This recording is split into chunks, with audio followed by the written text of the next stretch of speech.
Good evening, ladies and gentlemen. This event is running a joint event between London branches, London Central, London North London, and South London, and a Business Change Specialist Group. Our speaker today is Paul Taylor. He wears many hats. He's a consultant for many years, over 30 years, and during many sectors. He's a writer, author, speaker, and he's the chair of NIOD, which is non-executive directors. He's a mentor. He's associate lecturer at Open University. He has an MBA from Open University and many other things. And also he wears the hat as a researcher and student at Middlesex University, which he's doing a research, a PhD, studying for PhD degree. What is your specialty, Paul? What are you studying for? My PhD. Yeah, in which branch? I'm studying for my PhD at Middlesex University on change. The actual thesis title, although it's still sort of very early stages, is to try and develop a model to determine what makes change successful in financial services. And quite a lot of the research is actually on this slide pack. So yeah, although due to other commitments, it's a bit of a stop and a start, to be honest with you. I sort of like do a year and then something else comes up, work and everything. So I put it on hold again, then I've got to sort of motivate myself again. Let's get going again. So hopefully by the time I'm 70, I might have finished it. So we are looking forward to hear about the talk and about your new book as well. Yeah. And I may introduce Paul to you and enjoy it. Okay, it's great. Okay. Can everybody see? You can see the slides and everything. With a nice picture of me in the left-hand corner. I won't share my screen, but I haven't changed that much, although my hair is probably the same color as the shirt I was wearing on those days. So, moving down. So I think most of that stuff has already been covered. I won't do it anymore, but just to repeat, I've been working in change management now for, it says 30 years. It's actually rather depressing now. It's actually nearly 35 years. I remember back in the 80s. Mainly worked in financial services, to be honest with you. Sort of living down in London. That's the main employer, to be honest with you. But I've done a lot of work with oil and gas, charities, which is always a very interesting area, professional bodies, which BCS is actually one of those, and education. The other thing I do is I do a lot of work a lot of non-exec work. So I do a lot of guidance and consultancy and board advisory work, which is all very, very interesting. And I really enjoy doing that. And the other thing I do really enjoy at the moment is, apart from the public speaking and the writing, is actually mentoring people.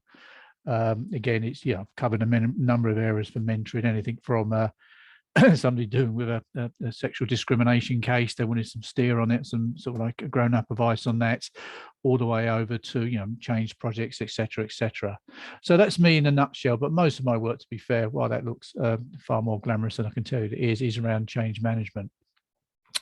So the background to this presentation, or the backbone to this presentation, is a book that I wrote. I actually wrote it. Most of it I wrote about a year ago, actually. I actually caught COVID, and I had the book penciled out, and I couldn't do anything for 2 weeks apart from sort of sit around. And I thought there's only so much telly you can watch, actually. So I decided to sort of like write the book using Otter AI to do most of the dictation, which is a very good tool, by the way. I recommend it. And then using Grammarly to actually try and make it into some sort of like audible English. And then obviously my publisher helped make it look good and came up with that rather snazzy title. So my location is the motivation is, to be honest with you, as I'm reasonably old, I've worked in change management for many years, or many decades now. Change, is implemented poorly. I mean, I don't. There's any disagreement with that. And this is despite a whole industry being in place. around training and testing and consultancy, which unfortunately somewhat awkwardly I'm a member of, as well as education. So there's there's a lot of stuff to support it. So basically, the purpose of the book I wrote was is for people on the ground. I assume myself and obviously hundreds of people who are on the court at the moment, is that you're charged with making change happen, and to try and provide what I think is like real pragmatic hints and tips on what works and what doesn't.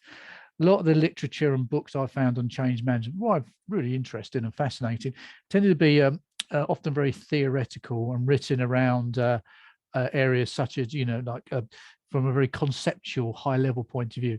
And I found a lot of my experience, a lot of the work I do, and also a lot of the stuff I want is, I've got a specific problem, like how do I do a go-live plan over a weekend? And you want somebody to answer that question straight away, as opposed to doing some theoretical plan and lots of diagrams. So therefore, I've actually gone on to the next question. The premise of the book is to provide a list of pragmatic questions with answers to help organizations understand what causing change and address them. And as I mentioned before, there's no real philosophical models, but not that it's a criticism, but far from it. I wanted something that's almost like a dip in, dip out book that you could actually use. So moving on then. So I guess what is actually successful change? Because there's how do you know you're successful if you don't know how to define success? So change, as I again just sort of like reiterate the point earlier, change is often implemented poorly, with problems with requirements not being delivered. Due to problems, changes get de-scoped, budget overruns, you run out of time, etc., etc. And this is why it'll be very frustrating. But the key point is, and then when this sort of came from lots of work I do with my clients, is ask them to define what a successful change is. And a lot of them sort of like scratch their head, look at me and think, why are you asking this stupid question, Paul? What do you mean? And the answer is, if you can't define what a successful change is, how do you know it's successful? And how do you know you can implement it? And the key point that comes out, apart from that, it's harder to define than one would think, is actually tends to be a combination of different measures, points of view, and can be very, very vague. For example, it can be a number of areas. For example, I did, even though I was the world's biggest Remainer, I actually made quite a good living out of Brexit. And there was a large amount of, obviously, Brexit, as you can aware, obviously, seen so many years ago, and especially since COVID. But a lot of businesses, didn't really know what Brexit was going to look like until it almost happened. And so obviously the main success criteria of Brexit was, within a reasonable cost spend, make sure the business can continue to work once Brexit happens. So it's a very hard thing to do. For example, also I'm not doing at the moment, I'm doing a sort of corporate restructure at the moment. And, the success factor is that the corporate restructure is completed within so many, a certain deadline, and also certain, and doesn't cost more than X million dollars to do. But there's other changes, can be very, very hard to define, especially if you get to much more tangible stuff, such as, cultural change. How do you change and how do you measure a successful culture? It's all very vague. And the other thing is change often triggered by various factors. I've listed 9 there. First one is regulation. Personally, because I work in a large amount of financial services. Financial services, very good reasons, is regulated to death because of the issues they had with the credit crunch. So there's a lot of regulatory change in financial services. You get client demands. A lot of the areas I worked before, especially some of the startups, are trying to work out what the client wants. You get products or services that aren't appropriate. You get a nice one I call PR, which is public relations. People do changes because it makes them look good to the market. The ultimate vanity product. Like something like Donald Trump's having his towers, and these big buildings and casinos that look fantastic, but don't actually really add much apart from a large debt to him. Operating model, the ecosystem of the company changes, may need to improve that. Revenue increase, cost reduction, which is obviously the same coin as revenue increase, but the other side. Risk management, we all work in risky environments, and people want to make their business more stable, easy to risk. And the other one is around increasing controls. That's not sort of meant some sort of like mind control type thing. That's just, again, making the businesses much more stable. And there's hundreds of these. I mean, these could list on and on and on and on. But the key point there is really, once you actually understand what is triggering the change, understanding what the successful change is, it will help you to define the implementation approach. Yeah, for example, if you have a change that's triggered by a piece of regulation that's got a drop dead date, you know, like Brexit or a new IR35, I imagine a number of your contractors. So on that sort of thing there, what you need to do is make sure you structure your project around that. Then actually the book itself is split into sort of like a number of chapters, which are sort of grouped around this sort of snooker ball thing that's on the screen as you can see it. And it basically lists the main 4 areas that help or hinder change. There are no order of importance, so I will take them in a logical order. The first one is around sort of organizational issues. So again, there's a number of slides on this, but I'll give you a quick précis before I dive into longs and longs and longs of lists. There's a number of, each organization is unique. It's like a personality or group of personalities, and there's, you know, there's cultural issues, there's legends, there's myths at organizations. I mean, the whole area of organizational culture is a massive subject in itself. And they have various constraints, you know, and things that help make change successful and things that don't make successful change. Also, there is one of the key points of any change project, and this is something I always stress to anyone when I do any work, is preparation work. You know, it's almost think, and then think again before you make a change. Do you understand what the change is? Do you understand the preparation that needs to be done, how it's going to work, etc. The other key factor is particularly around the implementation. Without stating the phrase, you know, there's an execution plan or a project plan needs to be done to implement the change, and that needs to be managed appropriately. And the last item, which is often forgotten, and I am ultimately guilty for this, is that once the change goes live, you know, you do a software upgrade or you do a outsourcing deal or you launch a new product, that's often just the first part. So you need to have some sort of like post-implementation support in place. And that can range from, you know, a couple of weeks, a week or so, or it could even last many years, depending on the type of project you need and, you know, and how the project structures. So what I would probably do is I will actually go through each of these in a bit more detail and sort of provide some items of discussion. So the first one, again, talking about organizational issues, you can see the little red snooker ball on the right hand side. Looks like a team screen, doesn't it, of sort. The first item is profitability. So, you know, certain organizations I've worked with are incredibly profitable. You just wonder how they generate so much money. And while you think that's a good thing, it doesn't always mean it's a good thing, actually, because these organizations almost have too much money to spend, and they will throw money recklessly at change projects, and these change projects to start and stop. They won't be thought through. It's almost like having too much money is a bad thing. So therefore, if an organization is too profitable, they can actually fail at change projects because they don't have the right disciplines to control their thinking because they've got too much money. And obviously, if they haven't got enough money or low profitability, the same's the same, but in the complete opposite direction. Firms that are grown by acquisitions tend to be fragmented. Many sort of like probably about 15, maybe 20 years ago, there was a big sort of fad, particularly in financial services, for organizations to merge and merge together and buy a number of organizations. And while that's all obviously quite good, big and sort of like big alpha male type deals got done, once the organization was bought, they weren't actually merged very well behind the scenes. So they could have duplicate technology systems, duplicate email systems, you know, duplicate accounting systems, duplicate, you know, sales functions. So what you ended up with almost lots of mini organizations within one big organization, which means when you change something, you've got to change it multiple times. Yeah, so you might have to, you know, for example, you're doing a upgrade to email system and there's 5 different email systems. And believe me, that does happen, and as bizarre as you think. It means you'll have to upgrade emails 5 times. Yeah, so basically means this fragmentation actually causes more complexity and makes things harder to do. The autonomy from the owner. Most firms most firms have some sort of like parent owns them. Like the organisation I'm doing work at the moment is actually owned by an Australian firm, which is then owned by another Australian firm. The cut long story short is if you don't have much autonomy or the ability to make your own decisions from your owners' firms, you can make decision making very, very slowly. And often when you need to make change projects, you need a little bit of speed, you need a bit of zip, you need a little bit of momentum.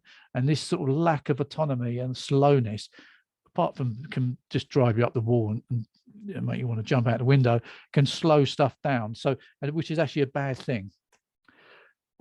Complexity of the regulatory environment. Again, I've worked in financial services, as I mentioned, obviously a few times, but I've also worked in oil and gas, and that both those industries are regulated very, very, very seriously with, especially nowadays, serious considerations and repercussions if regulations are broke. So when you make changes in these industries, you've got to be very careful the change you make doesn't break the regulatory stuff. Or any regulatory rules, which A means you have to be very careful and slow stuff down. B, you have to pay expensive lawyers and make them very rich to help you do it. And C, certain changes may not be actually profitable, or worthwhile, because it could be so complex from a regulatory point of view. A lot of firms think, sod it, I'll go and do something else. This siloed is very similar actually to the autonomy one at the back. Sorry, not autonomy, the siloed one. The acquisition one. As I mentioned, firms that are acquisitions are often very fragmented. Also, obviously means they're siloed as well. But you can have a firm that that is very much a single firm, maybe not acquired, but could be very siloed. The sales team are very siloed, say from the sales support team, are very siloed from the operations teams, are very siloed from the marketing team. Why actually having this sort of siloed nature actually for running businesses on a day-to-day basis is not actually a bad thing, because you get specialism. When you want to change something, you need to obviously slice across these silos, which basically means you need to either have people who know everything across the business, which is fine for a small firm, but not if you've got something, a small bank or something like, or even a large bank. Or you end up involving everybody from each silo in the chains. Your project teams and your working groups are, sort of the size of Wembley Stadium on Cup Final day, and it becomes very hard to manage because there's so many people, and that obviously creates a drag. The operating model, which is a sort of very technology term. What I mean by the operating model is the organization, the ecosystems and the processes and the controls, how the system works, or how organization works on a day-to-day basis. And this can cover, basically how are clients onboarded, how are clients offboarded, how do you do reporting, how do you do payments, the whole list. For big firms, that can be quite challenging, especially if you're very siloed and you've got multiple acquisitions. This can be very complicated and got layers and layers and layers of stuff that you don't understand. And that can actually be made even worse if you've got a lot of suppliers and outsourcers and vendors doing bits of work for you. If you've got stuff that very complex integrations with customers as well. And also you've got general market infrastructure. So, for example, if you're a delivery firm, you would need to use roads and stuff like that. So it creates very complicated. So if this operating model is very complex, or even it's not complex, but if it's not very well understood, when you start trying to make changes, you're actually you don't know what you're changing. You can miss things or change things wrongly. Client base. Again, every organization has a client base of some sort, whether they're customers in the traditional term or they're people, if you're a charitable organization, the part of the society you look after as a charity, or students if you're an educational thing. So if you've got if your client's basis is very, very sort of like simple, say for example, retail people in a shop, then making a change shouldn't impact them. But if you've got very, very complex clients, big B2B, big business clients, give you, very, very complex relationships. Therefore, if you have a lot of these complex clients, you can have a lot of bespoke agreements with them on a one-to-one basis, which basically means when you make changes, they've got to be taken into account, and it becomes, again, the complexity becomes higher. Again, in a similar way, how complex is, or that should be how complex are the products and services offered? Again, the more complex, in a similar way to clients, the more, if you've only got one or two products or services that are very simple, then you should be fine. It could be easily understood. But if you've got a number of very complex products, say for example, you run a very, very complex set of computer services or outsourcing arrangements, or you've got some very, very complex piece of technology, then that could be a challenge, especially if you've got very complex products overlaid with a very complex client base, overlaid with the fact that you're loads of acquisitions because of all these different products. You end up with a real spaghetti of complexity, and it basically makes changing that hard. And this is a sort of like a very wishy-washy thing, but I throw it in because I felt like when I was writing the slides, I felt a bit wishy-washy, is that there's a large number of mission statements and strategic directions, a lot of articles on that. And that is, a lot of it's quite waffly, but ultimately, your mission statement is basically saying, why does the organization exist? What do they do? For example, where I work, one of the non-exec roles I do is for a company called Red Car Gambling, and we try assist, or we'll try and make awareness of gambling addiction to students, anyone between 11 and 21, effectively. So basically, the mission statement is very clear. Our aim is to speak to as many people to make them aware of gambling addiction between the ages of 11 and 21, and it's as simple as that.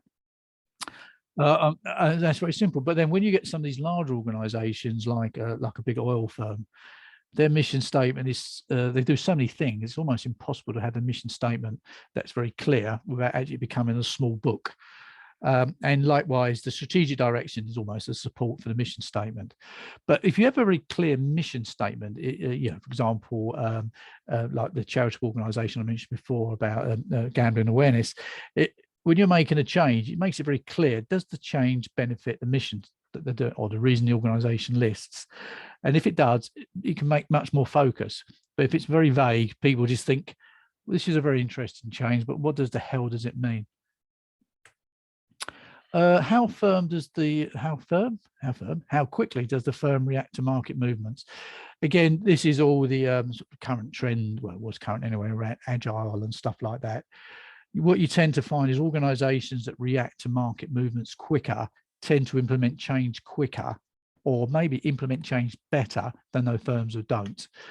And because they always seem to be maybe ahead of the competitors, and et cetera, et cetera. You tend to find the firms that are very slow to react to market movements, whether they are slow because they're a set of acquisitions, or they're very siloed, or have got a very complex client base, is debatable.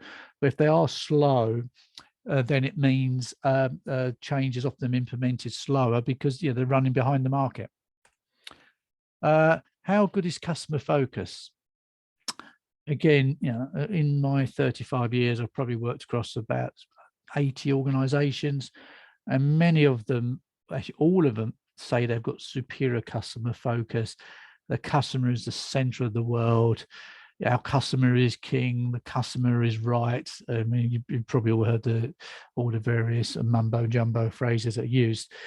But I can, from experience, a large number of firms, even very powerful ones and successful ones, the customers are seen as an inconvenience. It's something that gets into, life will be easier without customers, I've heard one or two people say. But the key point now is a firm is very focused on customers, understanding their needs, understanding what the customer really wants. Then they can adapt to that a lot quicker. Then that basically means they can implement change a lot quicker, and the customers will be happier. Firms who almost become very, even though they say they're customer friendly, become very anti-customer friendly.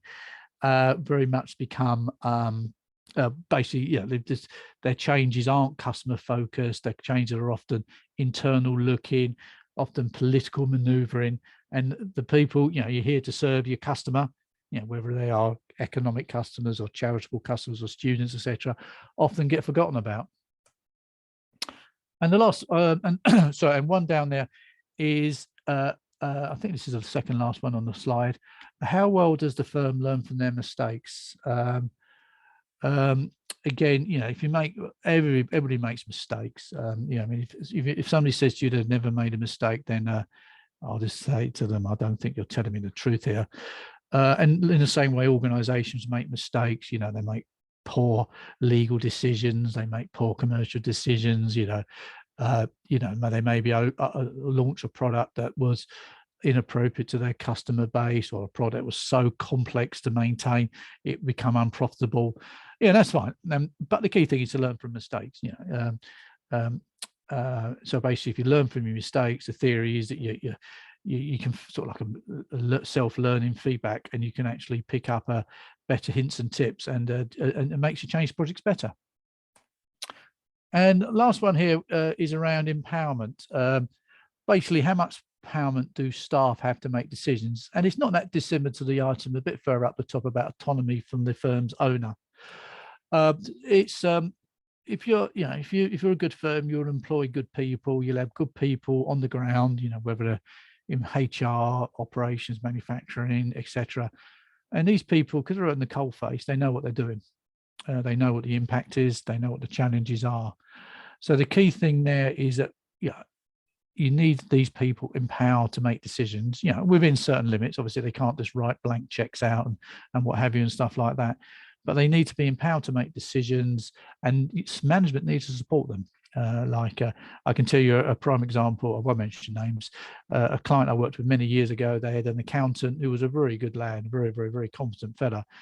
He was asked to make some changes, and he implemented the changes. He thought he had empowerment and decisions from his management. Well, his management did tell him that, but when it came down to final recommendation, his management overruled them. And his point of view is, why did I even bother? What's the point in making that? And this lack of empowerment, apart from the fact, slows everything down, creates unnecessary clogs in the wheels. It basically means staff who are doing the work become demotivated, and eventually they won't be your staff anymore. I can see a number of chat points. I don't know if, David, do we want to go through them now, or do you want to leave them to the end? Let's leave them to the end. Okay, then I won't bother. Okay, it's fine. I'll cut the chat down. Okay, so we've gone through organizational issues, and they're more sort of like constraints, etc., and how an organization can either help, or the sort of the dynamics, the culture, the personality of an organization can help or hinder change. And that's often an area that's forgotten about. So one of the things, when often I go into consultancy work, I always do some sort of like maybe often informal, because I don't want to get myself out of a job before I even walk through the door, like an informal audit of the organization based on those questions to see where am I likely to have some blockages. So whether I can actually change them or not is a completely different thing, but sometimes awareness is half the battle. Right. Okay. The first one is around preparation. Sorry, the next item is around preparation. We've all heard the phrases, know where you want to do before you get there, and is it perfect planning prevents poor performance. Again, all rather cliche and sort of 1980s management book, textbook type stuff. But preparation is important. Working on complex projects, you need to do some prep, especially if you're going to do some work. When I do lecturing on this or teaching on this, I just use an example. You're trying to dig an extension in a house. I mean, first of all, there's you want to think about if you're going to do an extension in the garden, you might need to dig down. You need to check whether you can move pipes, etc., etc., etc. So you need to think before you change. The first item there, which obviously jumped on the screen, I whacked my keyboard while I was chatting there, is around having an understanding of the change helps. This may be very obvious. It may be almost like telling you to suck eggs, and you may even take it in a very patronizing way. And apologies if it comes across that, but you'd be amazed at the amount of people dive into making changes, like jump into implementation, without really having an understanding of what the change is. And what that basically means is, if you're going to do a change, particularly if you're in a very highly regulated area, or you've got some very, very complex customers, or you've got some very, very complex products and services, before you think about making a change, say, for example, you need to, update some products, you want to have an idea of what the changes are, and they'll also have an understanding of what any gaps or unknowns. And this sort of nice links into it. So once you've got high level understanding of the change, what you want to do, you almost like you need to drop down a level, almost like a pyramid, I suppose. I could have done a nice pyramid on this, thinking of this. You need to understand the complexity of the change before you can start. So if nothing else, it helps with planning and stakeholder management and stuff like that. And it links with the scope or the scope of the changes above. And you really, as well as understanding the impacts to your own organization. As I mentioned earlier, obviously a lot of organizations have close links with suppliers, customers, market infrastructure, etc. Therefore, you need to understand what the impact to your clients is. Sorry, I'll start with suppliers. Suppliers, yeah. For example, when I did a lot of work on Brexit many months ago, well, many years ago now, a lot of UK firms had suppliers in the EU, and then suddenly you had this sort of like change in legislation between the UK and the EU. Well, then the new EU, I guess, and the current UK. And then you needed to make sure that you had all your legal arrangements in place. With the free trade, so the free trade arrangement, did that break anything, or did that bring down any sort of like iron curtains around it? So you have to really think about what you needed to do. Customers, again, as I said before, every organization has a customer of some sort, whether it's an economic customer or a charitable firm, etc. You need to ensure that those customers are really understood. Last thing you want to do is think about making a change and suddenly realize you're going to do an adverse effect to your customers, and then it puts you in an awkward position. And apart from the fact that you may have to sort of, communicate all to your customers, it can create a lot of reputational issues. And you probably, there's lots of written case studies of people making changes that impact customers in a very adverse way and end up on the front page of the Daily Mail or something like that, or on Facebook. Again, market infrastructure. If you, again, particularly in financial services, there's a lot of market infrastructures for trading and payments and stuff like that. And in other organizations, there's a lot of standard infrastructure as well. Even things like the internet, you can say is market infrastructure. Again, if you're going to make a change, you need to understand the impact of that as well, because you may need to change the infrastructure. You may need to look at other ways. But the key point to say is, even though you can review the complexity through suppliers, customers, market infrastructure, and your own organizations, there will be gaps, issues, and unknowns. And that's, well, apart from being incredibly annoying and frustrating, but it's also a complete fact of life. So there's nothing you can do about that. All you need to do is make sure they're logged and you fully understand them and move on. You can't try at this preparation stage. I'll be amazed if you can sort everything out early. The other thing is, while we always like to think money is a dirty word, you do need sufficient budget allocated to the change as and when required. It is hard and almost impossible sometimes for large complex projects to put an accurate estimate at the start of the change, or to put any estimate at the start of the change. And often a lot of bigger projects will almost have a number of phased budgets. You do an initial bit of an analysis, and then you'll do another, then you request another bit of money to do maybe some detailed feasibility studies. Then you might do another bit of money to finalize the business case, and then that business case has the rest of the money for the projects.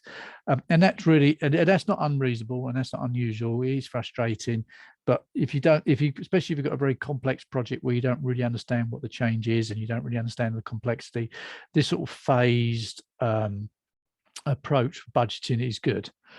And I said before, therefore a budget may be required, which is reviewed as factors change. Again, one of the things that the book I mentioned talks about the human factor of change, and there is a paragraph in there somewhere which says, change is triggered by people, is implemented by people, and used by people. So yeah, it's very much a human thing. But basically that means is when you are implementing change, you need appropriately skilled resources, which is a posh way of saying people, at the start to make change successful. While they may be phased in and out the project as you go through with it, but you do need the right people involved up front. Obviously their involvement will fluctuate as you go through the change. Again, it's, you need change professionals.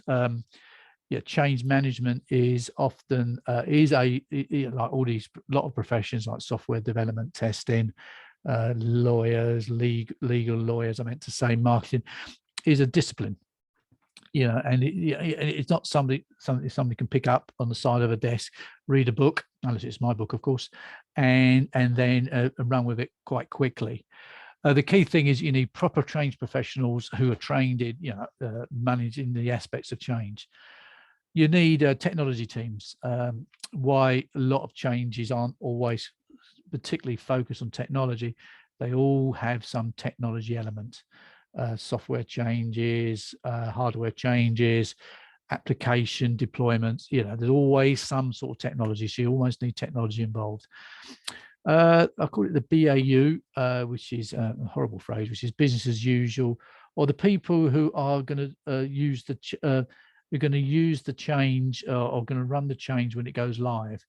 You want them involved at the beginning, i.e. so they're involved in shaping it, they take ownership of it, and they feel involved. There's nothing like being given something at the end of a project to use and when you had no input into it. And also these guys and girls are using it because they know what they're doing. They can help shape it as well. They can do lots of valid inputs. The owners of the change post go live, which is similar to BAU teams, but sometimes if you're implementing something completely new, you know, maybe a new product, you haven't got an existing function in the organization that looks after it. So therefore you need to form a new function. Again, once it's clear who's going to be in that and who's not going to be in that, is get them involved for the same reasons, because they can help as much as they can. Suppliers and customers, I mean, I've mentioned many times and often forgotten about. If you're doing a complex change, you might want to bring us customers into it. Not always possible, but if you've got, you know, you might want to get a friendly customer in, especially if you want to test a product or test a technology change. You know, you get nothing else, you just get an external view. And also suppliers. Yeah, most organizations, actually, I can't think of any organization doesn't have some sort of supplier. You know, whether it's from like a cloud computer provider to a software package, to legals or to marketers or distributors. These people need to be involved at the beginning. So when you start shaping the change, they're there, and they're involved and they can help. And the same applies for market infrastructure. Pre-planning. I remember years ago when I first started out, I had a manager who insisted at the start of a project I did a detailed plan, you know, with no task lasting more than 4 days or something like that. It was, and I just couldn't do it because there was too many unknowns. So yeah, there's no harm in doing a pre-planning, but you need to have a good understanding of the unknowns to help with successful change. What I tend to focus on is the main chunks of work and their dependencies. So yeah, for example, if you are doing a I mean, many years ago anyway, I can't remember, it was about 10 years ago, I did a new product launch for a pension firm. So basically we didn't really know how the new product was going to shape up at a detailed level. So we literally we had like a piece of work at the beginning to do market analysis, market research to try and find out what the product looks like. And then that allowed us then to plan the next chunks of work, which was like the product design, the product testing, the product approval. Then once you've done that piece of work or halfway through that work, you can start planning out the product launch. So it's a rolling plan. I mean, this concept of having a big plan up front, while always makes very good sort of a good theory, the pragmatic of the world, you just don't know. And also, if you have other sort of changes, you know, for example, I did harp on about Brexit. No one really knew what Brexit was going to look like. So there was a lot of reactionary work to it because people just had to react quite quickly and they couldn't really plan for it. Okay, implementation. So, yeah, hopefully you've understood all the organizational issues and the constraints that can help or hinder change and want you to rip your hair out. You've done lots of pre-planning and preparation work, so you're in a good position. And now let's get on to the sexy bit of it, actually implementing it. The key point here, one of the points here, and I'll put this at the top, and this is often a very, very key point that's forgotten. You really need senior management who are both supportive to the change and knowledgeable about the subject matter that's been edited or changed.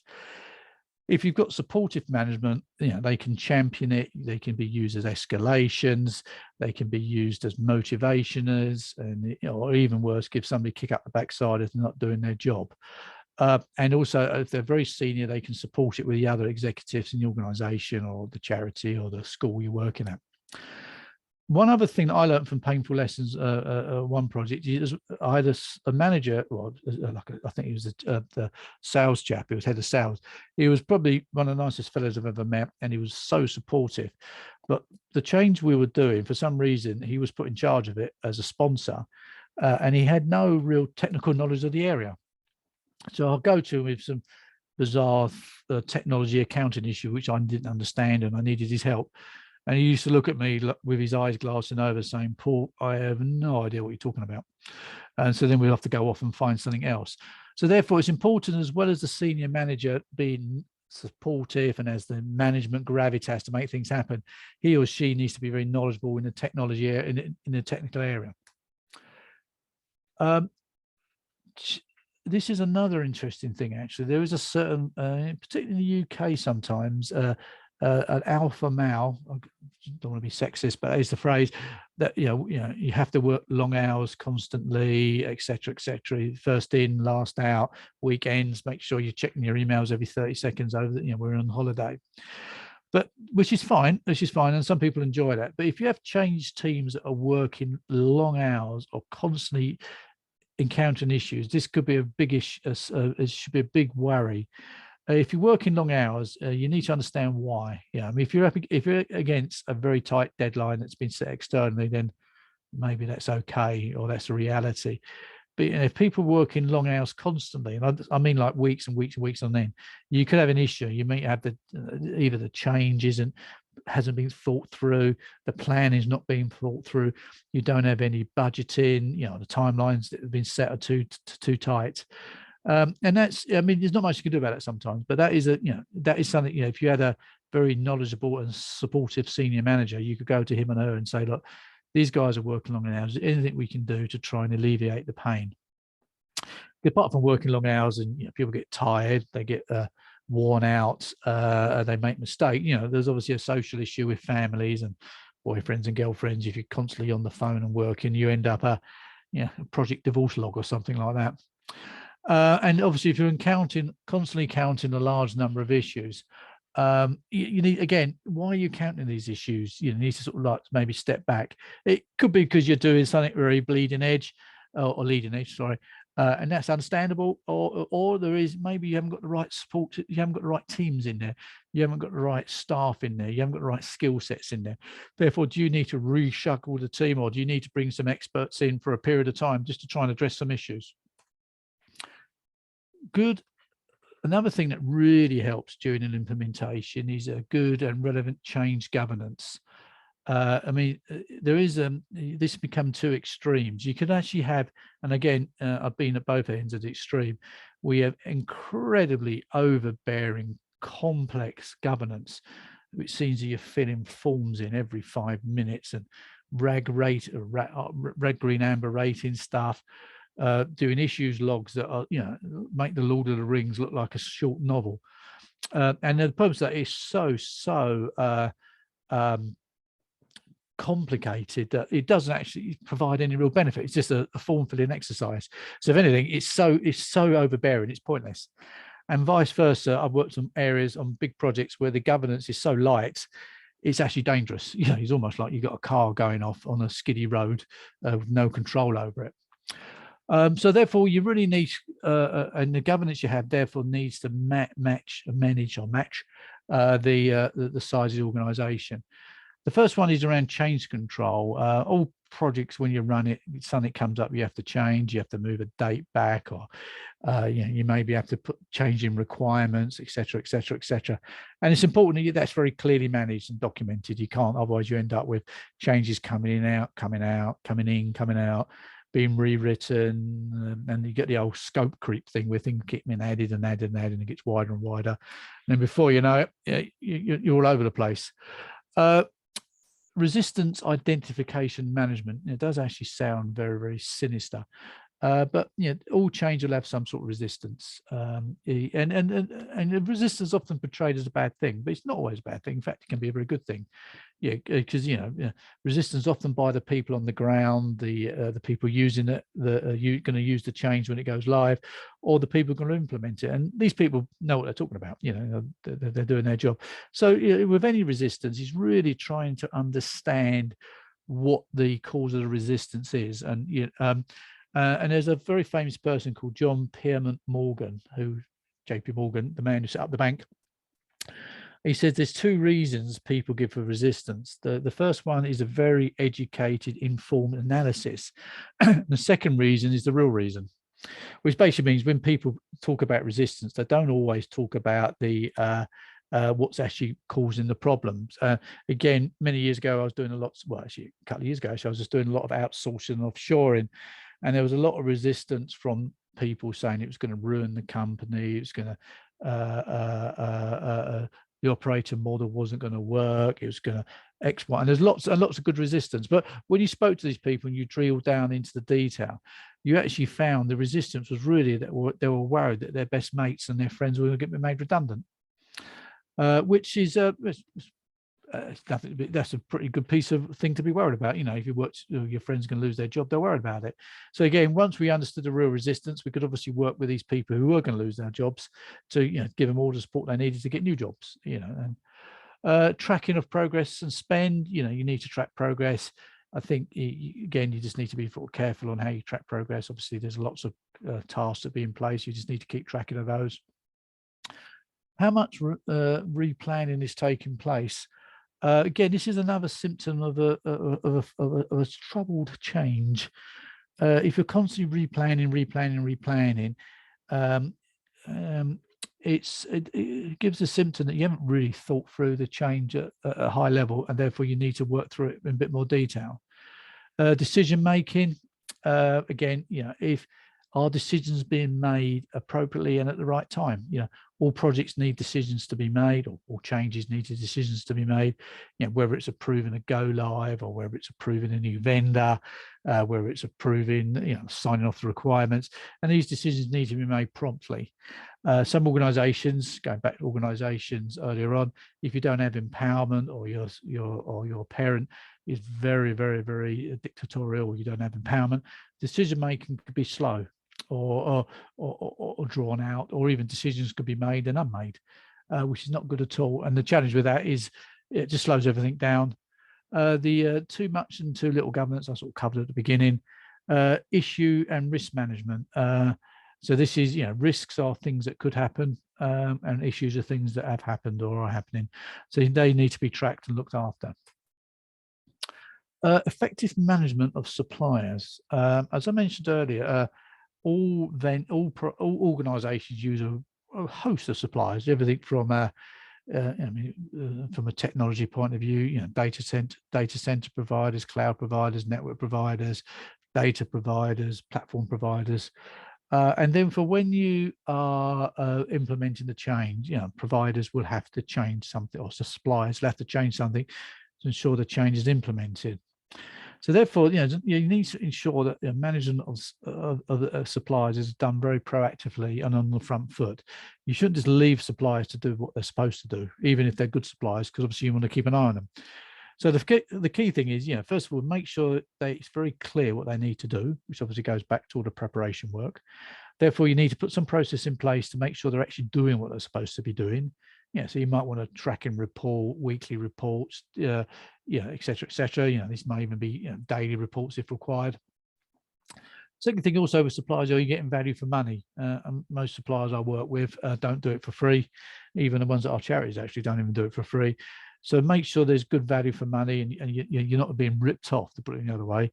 If a supplier comes in too expensive, then challenge it. If a supplier comes in too cheap, ask them subtly, are you sure you know what you're supposed to be doing? You're not going to underestimate what's going to be done and come back to me 6 months later and say you want an extra £100,000. Cultural differences. This is always an interesting one, actually. Obviously, as I mentioned before, organizations have their own quirks and personalities, and in the same way suppliers do as well.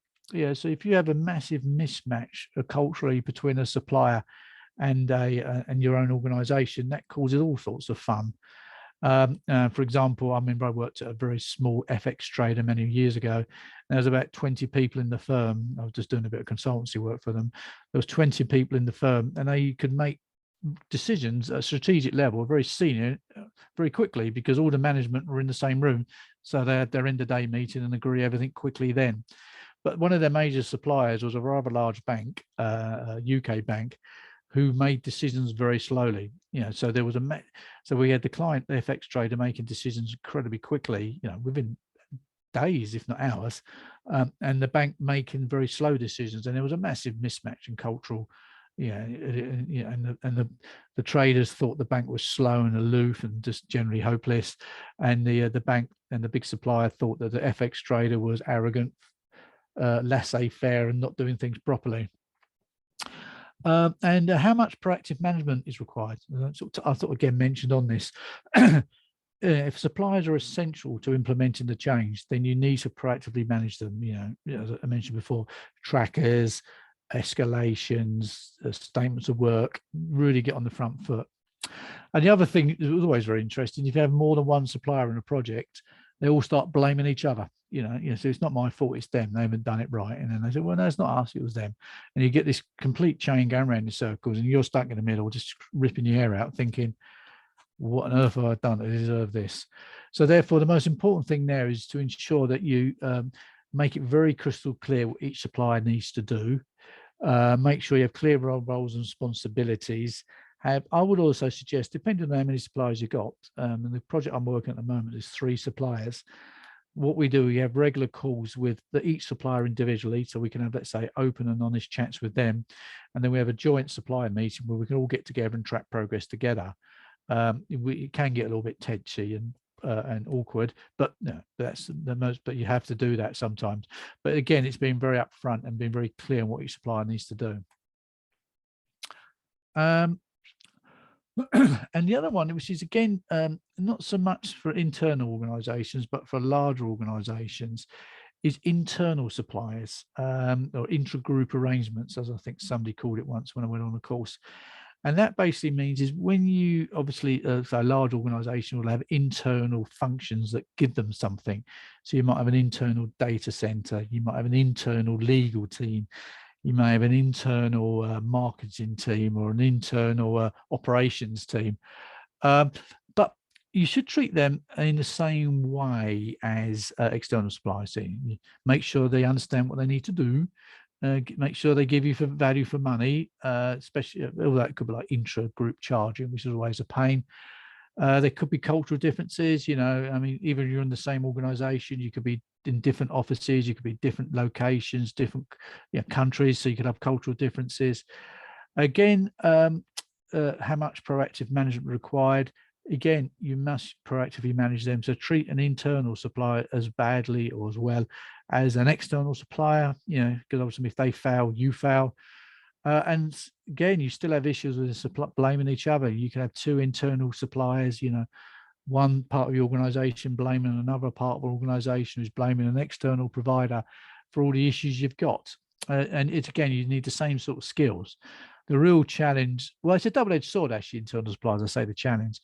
But the issue, you could have internal politics. Also, you're very unlikely to sack your internal supplier. At least with external suppliers, you can threaten them with firing. Internal suppliers, you can't.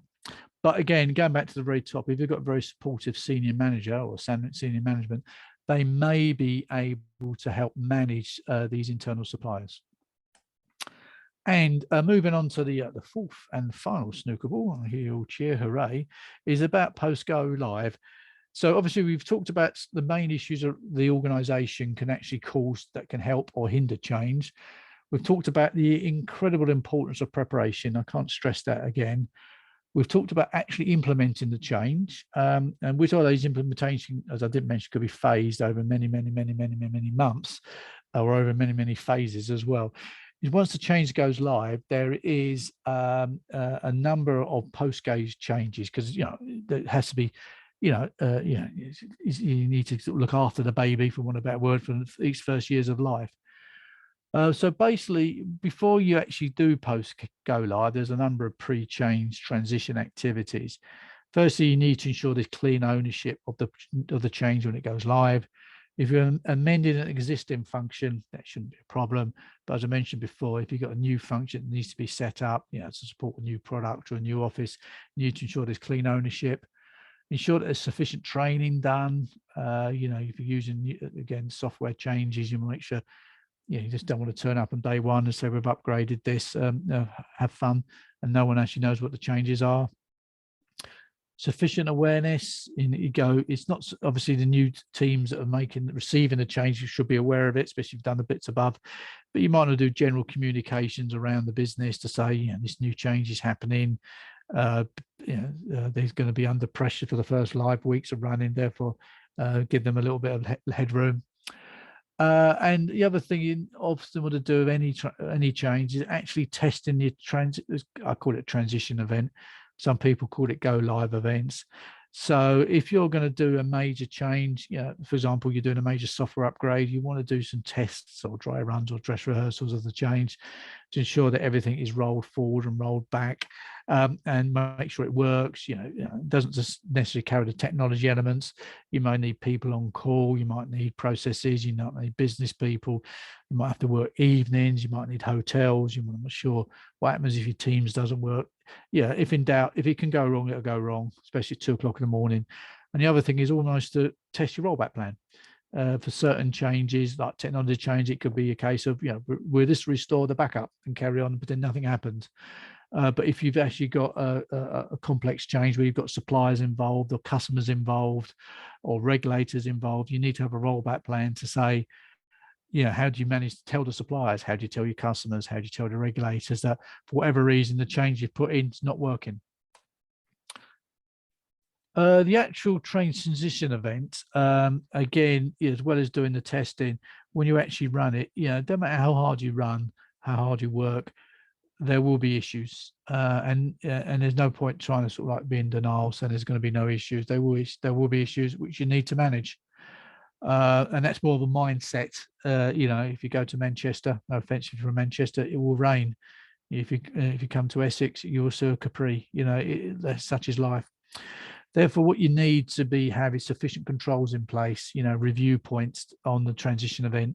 Normally you have some sort of checklist or run book, and you would have review points all through the run book to say, where we are, where we're not, are we behind plan? Are we on plan? Are we ahead of plan?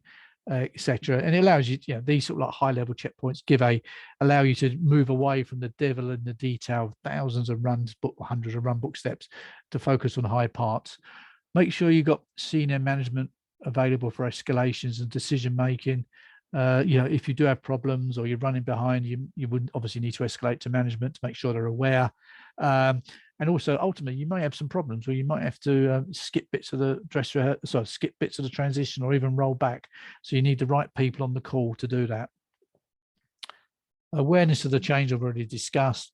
And likewise, I think there's, for those who remember Apollo 13, I think the film, saying, and when everything went wrong, the guy who was playing the commander, can't remember the guy's name, in the ginger hair, he says, we need to fix the problem on the moon module. Get everybody here on the call on the building now who wrote it, designed it, built it. Get the people who helped them build it. So the idea is you get all the right people available over a transition event. So if you do have issues, you can get the right people on the call and you can get decisions made and a way forward.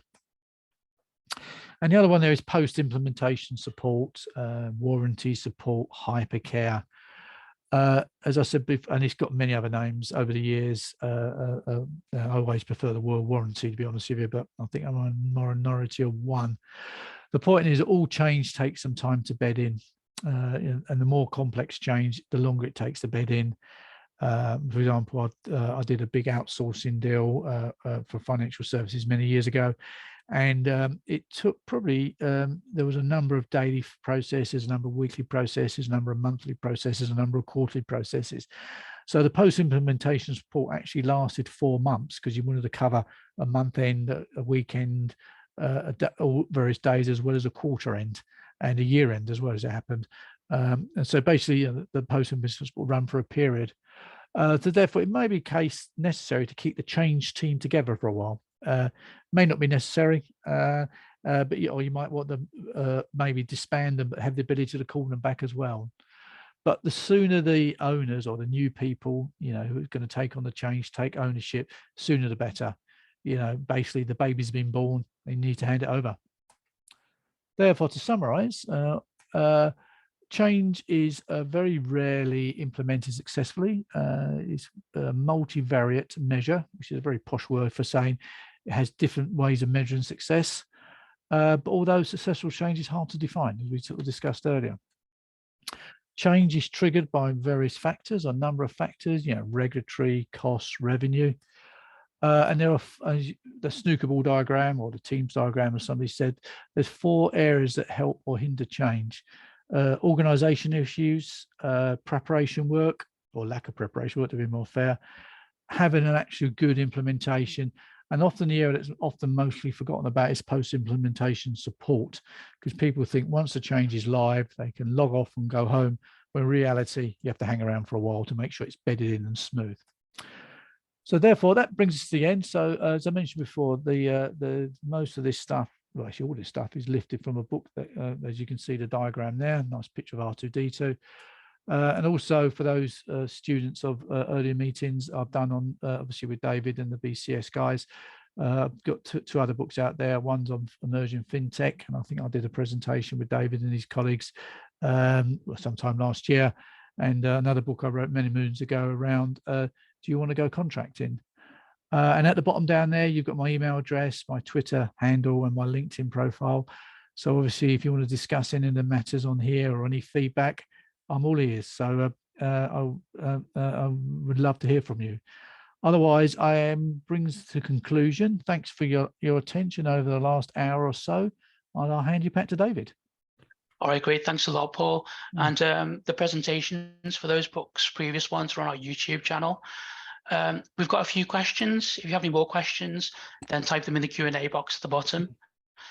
So the first question is from Stephen. Do you find that clients generally know the difference between efficiency and effectiveness?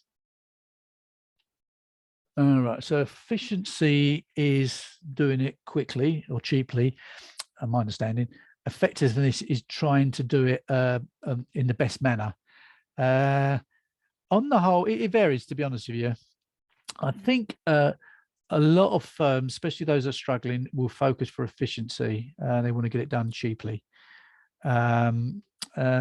But I think, like most things, when you do the preparation work up front, you have to be very open and honest with them to say, how much work's actually required for a change, what's the risk, what's the impacts. Typically, I will try and, depending on the client, sometimes some clients, don't know how many times you tell them they're not going to listen. I'll try and go through and come up with multiple options on, this is your cheap option and the risks for this are A, B, and C. This is your sort of like ultra effective, efficient version. But it will cost a lot more money. Yeah. So it's hard. That's a very, I'm not trying to dodge the question. It really depends on the organization, and to answer you, a lot of them don't know the difference. Most people tend to focus on money, the bottom line. Okay, we've got another question from Stephen. Do you have any comments on Elon Musk's approach to changes to Twitter? I'm trying to find all the questions so I can get ahead of the game. It's a funny area. I mean, make sure I don't end up in court or bring the BCS into court. So I think he's taken a very top-down dictatorial approach. I think he's done a large number of redundancies. He hasn't really engaged with his staff on that or his senior management. He hasn't involved people. He sort of like nominated and discussed it through Twitter by tweets. It was obviously created a lot of nervousness. I think one of the, as I go back to the point earlier on I mentioned, is that change is triggered by people, implemented by people, and used by people. And it basically means if you can do any change, especially these horrible outsourced redundancies, cost cutting, and I've done a number of them and they're horrible, especially for the people who are losing their jobs, you need to engage people in there. So I don't think Musk has really engaged his people. He's done a very dictatorial top-down approach. I think my personal view is he should have maybe done a little bit more step back in thinking about what his changes he wants to do. It comes down to the earlier question, effectiveness and efficiency. Maybe step back and think, well, basically, I know I need to reduce costs. I know the company's overmanned. I know it's inefficient.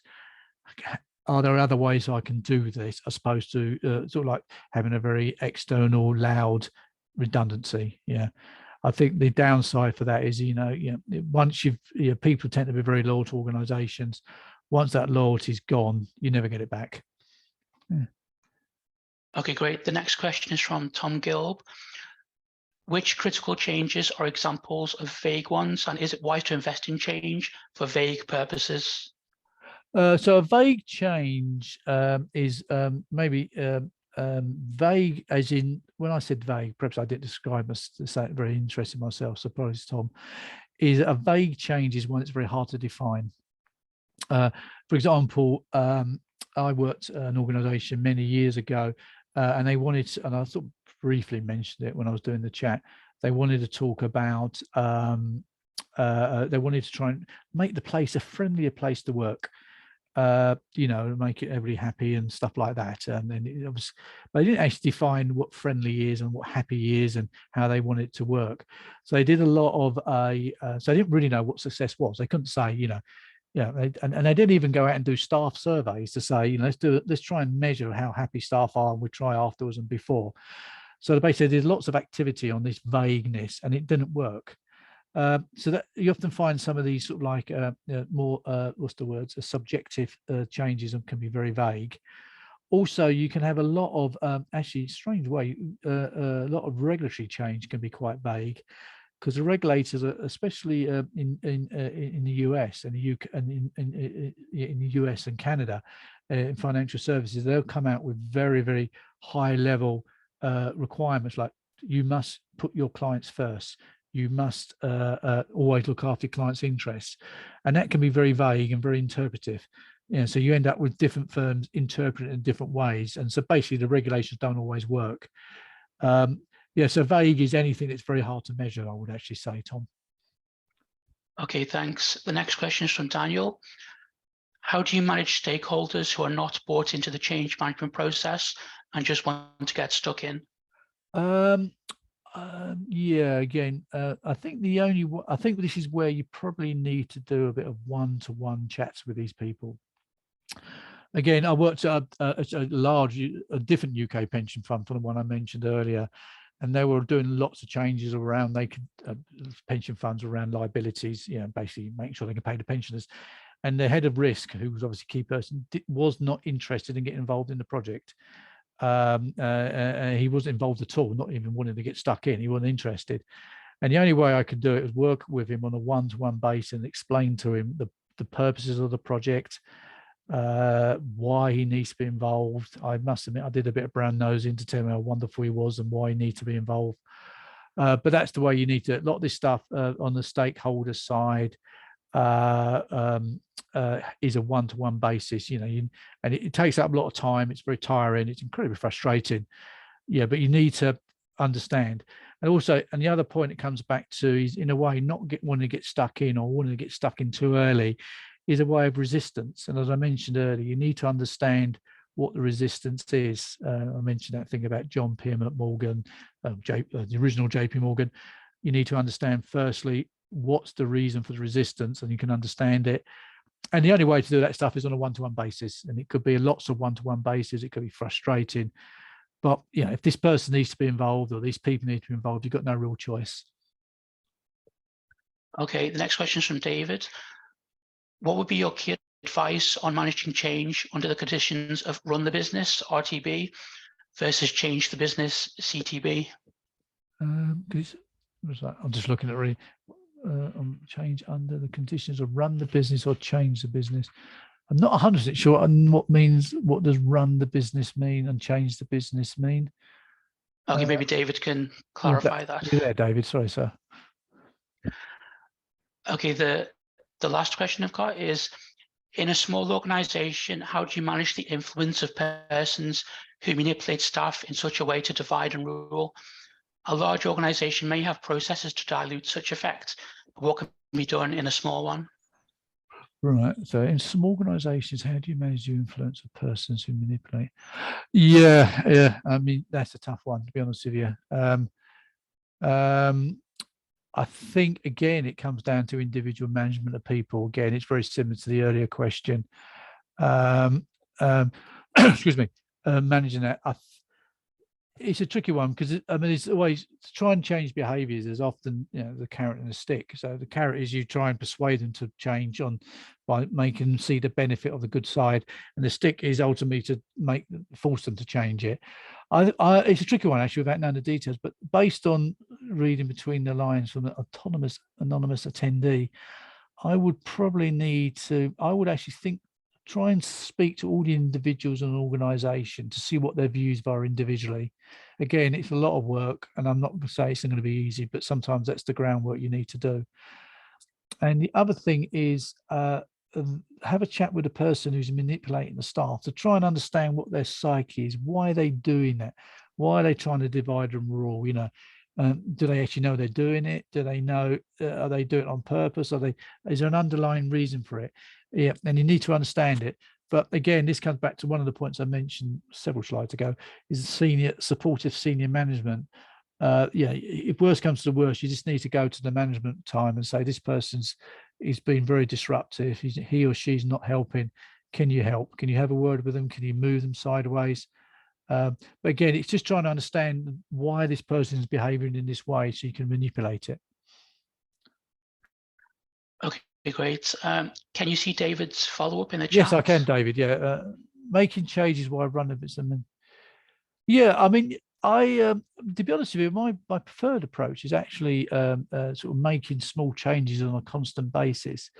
There's a lot of big projects talk about transformation. You hear it in the government all the time, and health form transformation and civil service transformation, and big, large, complex changes are hard. And to be honest with you, they never work. I mean, a slight generalization, but on the whole.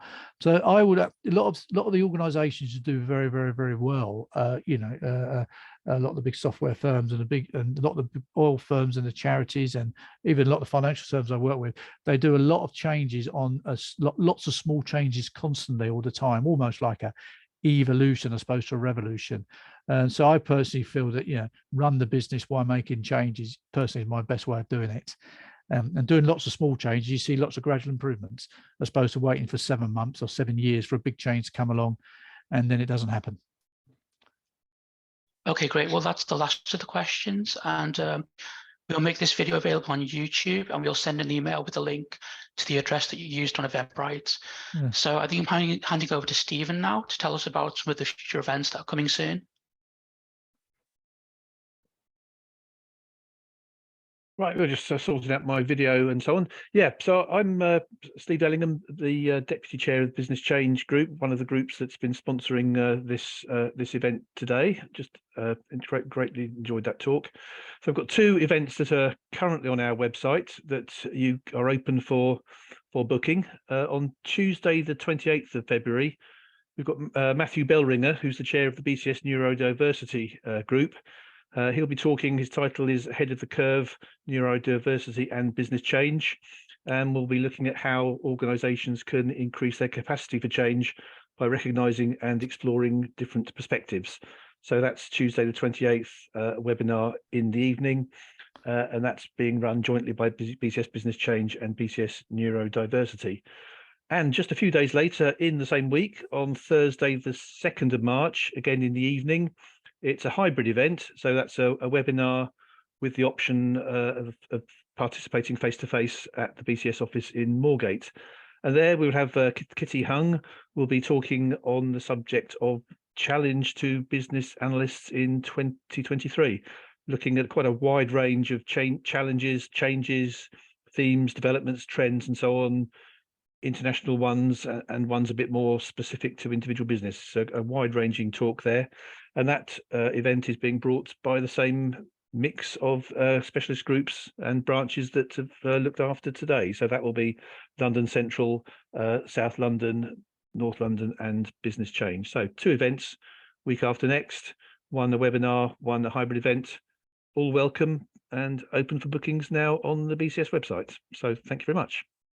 Thank you.